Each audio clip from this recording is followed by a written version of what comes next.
আসলে তোমাকে এখানে এভাবে দেখবো আমি আমি আমি না চিন্তাও করিনি। তুমি কেমন আছো? ভালো। আসলে রায়, আমি তোমাকে যেভাবে ভালোবেসেছি তুমি না সেটা পারোনি। তুমি আমাকে ভালোবাসোনি, ওটা ছিল তোমার মোহ। কিন্তু আমি আমার প্রতিটা নিঃশ্বাসও তোমাকে মনে করেছি। ভালো থেকো। আশ্চর্য, আপনি এরকম বিকুল বিকুল করছেন কেন? সে কি মানুষ না? ভালো মানুষ সব যুগেই থাকে। আমি একটু কথা বলে আসি। ভাই, জি জি আঙ্কেল, অবশ্যই। তোমাকে দেখিয়ে মনে হচ্ছে মা তুমি খুব ভালো মনের মানুষ। তোমার বাসার ঠিকানাটা যদি আমাকে একটু দিতে, আমি ওই যে আমার ছেলে, হ্যাঁ, পাত্রী খুঁজছি। তোমার বাবা মায়ের সঙ্গে আমি একটু কথা বলতাম। Uncle I am really sorry, আমি আসলে এখন বিয়ে করতে চাই না। সরি, বাবা মনে একটু আবল বলছে। এই কি বলছো? মানুষদের বয়স হলে আসলে একটু শিশুদের মতো হয়ে যায়। তো বাবা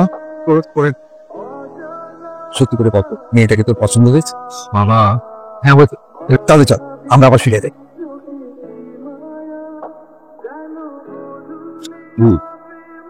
দেখো কালকে কোনটা বলবি? কালকে কোনটা বলবো সেটা আজকে ফাইনাল করতে হবে। কালকে তোর জীবনের নতুন ইনিংস শুরু হচ্ছে। আমি পরে বেছে নেবো। তুই যখন ক্লাস 7-এ পড়িস তখন তোর মা আমাদেরকে ছেড়ে নতুন ঠিকানায় চলে গেছে। হঠাৎ মনে হলো তুই অনেক বড় হয়ে গেছিস, আমারও অনেক বয়স বেড়ে গেল। তুই পৃথিবীর শ্রেষ্ঠ বাবাদের মধ্যে একজন, তোকে অনেক ভালোবাসি।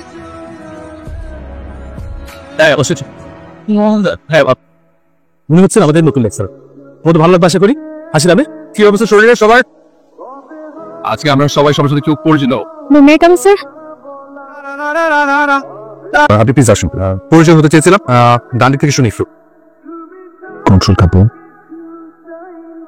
আমি একেবারে প্রেমে পড়ে গেছি। কি সুন্দর করে কথা বল। তোর ভালো লাগেনি? লেগেছে, ভালো তো লেগেছে।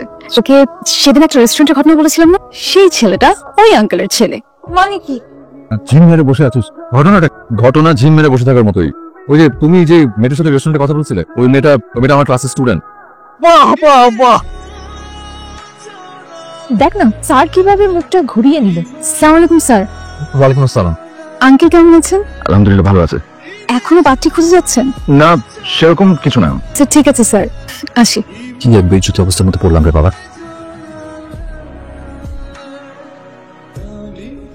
তুই তোর ইচ্ছার বিরুদ্ধে কাজ করছিস। বানিয়ে বানিয়ে যা মনে হয় তা ভেবো না তো। আমি সব কিছু বুঝি। ঠিক আছে, তুমি অনেক বোঝো, আমি খাও। আজকে দেখবো ঘরানা দিয়ে কই যান।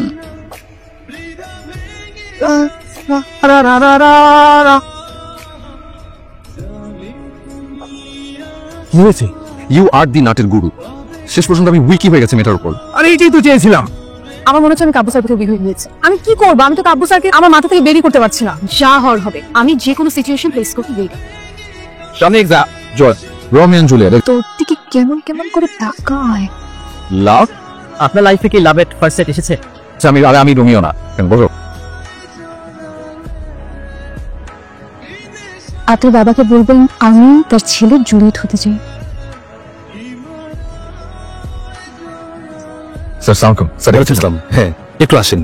জানেন তো পপুলার টিচার, হ্যান্ডসাম, এইসব বিষয়ের দিকে ছাত্রীদের একটু দুর্বলতা থাকে। এটা রক্ষা করা আমাদের সবারই উচিত। হঠাৎ আমাকে সব কথা কেন বলছেন? কিছু একটা আন্দাজ করতে পেরেছি বলেই বলছি। আপনার প্রতি আমার বিশ্বাস আছে। আশা করি বিষয়টা বুঝতে পেরেছেন।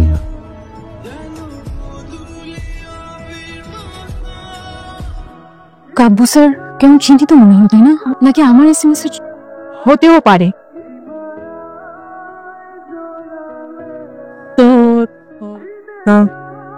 কিরে, ভারতীয় যাবি না?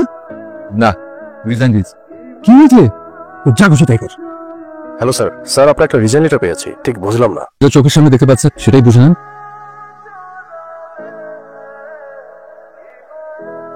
রায়া, কাব্য স্যার রিজাইন দিয়েছে। হ্যালো। আমি যদি জানতাম যে আমার এসএমএস এর জন্য আপনাকে, স্যার প্লিজ আপনি যাবেন না। আমি ক্রেডিট ট্রান্সফার করে অন্য কোনো ভার্সিটিতে চলে যাব। প্লিজ। রায়, তুমি কি আমার সাথে একটু দেখা করতে পারবে? হ্যাঁ। আর তুমি তোমার মনের কথাগুলো আমাকে খুলে বলেছো, কিন্তু আমি সেটা কোনো উত্তর দিতে পারিনি, কারণ আমাদের মাঝখানে একটা দেয়াল ছিল। আমি জবটা ছেড়ে দিয়েছি। আর বাবাকে আমি বলবো তুমি তার ছেলের জুলিয়েট হতে চাও। আমরা আসলে সিরিয়াসলি প্রেমে পড়েছি কিনা সেটা একটা পরীক্ষা হওয়া দরকার। তাই আমরা আগামী 2 বছর কেউ কারোর সাথে দেখা করবো না, যোগাযোগ করবো না। যদি সত্যিকারের প্রেম হয়ে থাকে তাহলে ফিরে আসবো। ঠিক 2 বছর পর এইখানে।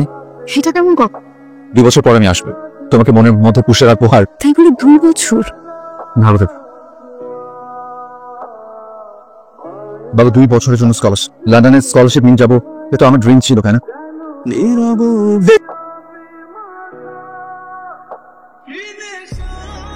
বিকেল হয়ে গেল প্রায়। দুঃখিত, কাঙ্ক্ষিত নাম্বার। তার মানে রায়ের মনে প্রেম ছিল না। রায় কোথায়? আসেনি, আবার পরীক্ষায় সঠিক ছিল। ওটা মোহ ছিল বাবা, ভালোই হয়েছে। যদি বিয়ের পর পাল্টে যেত। তোমার কেন যে বলতে গিরব অভিমান, এইভাবে শত ভাবনা।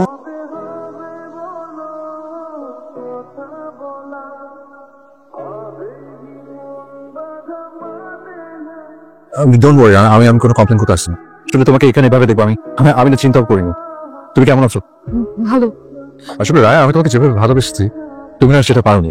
তুমি আমাকে ভালোবাসোনি, ওটা ছিল তোমার মোহ। কিন্তু আমি আমার প্রতিটা নিঃশ্বাসও তোমাকে মনে করেছি। ভালো থেকো। আমার অভিশপ্ত জীবনের মুখে কেউ জন্ম